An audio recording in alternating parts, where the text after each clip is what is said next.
Bonjour internautes, alors la Nouvelle-Zélande, moi j'ai passé un mois au pays des Seigneurs des Anneaux, des paysages incroyables. D'ailleurs je voulais vérifier et j'ai vraiment pas été déçu en fait. Moi j'ai commencé par l'île du Nord à Auckland, en Nouvelle-Zélande. Et c'est vrai que c'est bien de commencer par l'île du Nord. Moi j'ai fait une semaine île du Nord, 3 semaines île du Sud. Parce que l'île du Nord c'est sympa, mais je dirais que c'est juste une mise en bouche par rapport à ce qui t'attend sur l'île du Sud. C'est vraiment incroyable. Sur l'île du Sud, c'est vraiment la nature à l'état brut, même si ils ont tout fait pour la préserver et l'aménager pour que les touristes puissent en profiter sans la dégrader. Et ça, c'est vraiment partout. Il y a des sentiers de randonnée partout avec le nombre de kilomètres, le nombre de temps que ça peut prendre. C'est vraiment super. Et ce que j'ai adoré, c'est aussi le fait que, notamment sur l'île du Sud, peu importe où tu roules, à l'horizon, tu as toujours un sommet enneigé qui te regarde de loin. Donc c'est absolument incroyable. Et puis la variété de paysages et de différents de forêts que tu peux avoir et après passer sur de la plage, sur des glaciers, sur de la montagne, repasser sur de la forêt humide, c'est tout simplement incroyable sur un si petit espace. Et puis c'est vrai que l'atmosphère du pays qui est très calme et très tranquille va très bien finalement avec l'environnement qui est très nature, très paisible. Et c'est vraiment un tout qui fait de la Nouvelle-Zélande une destination à part.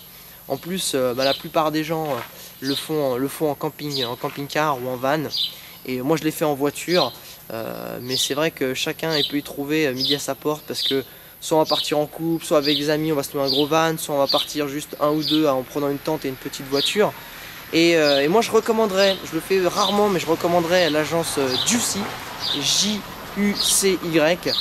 qui on peut réserver en ligne très facilement et qui ont vraiment des tarifs très compétitifs. Moi la voiture que j'ai louée, la petite voiture, je l'ai louée 10 € par jour. Et en plus ce qui est bien c'est que je l'ai prise à Auckland et je l'ai laissée à Christchurch sans supplément avec kilométrage illimité.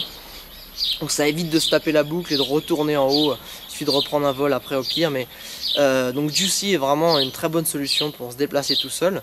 Et si vous êtes voyageur en solo, que vous n'avez pas forcément le permis, vous ne voulez pas conduire, il y a une autre option aussi qui s'appelle Stray, S-T-R-A-Y, Stray, qui est en fait un système de bus drop-on, drop-off.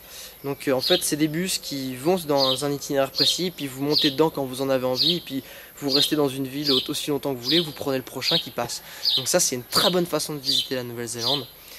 Et évidemment la Nouvelle-Zélande, pour finir, je dirais que c'est aussi le pays des sports extrêmes. Alors je sais pas si ça vient d'un complexe d'infériorité du fait de leur éloignement, mais là-bas tout est extrême.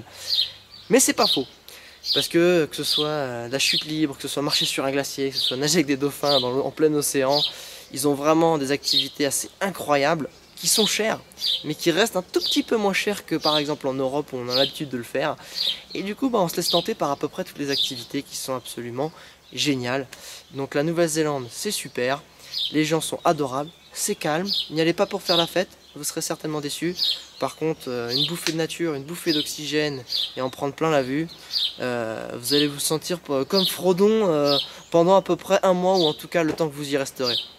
Ciao!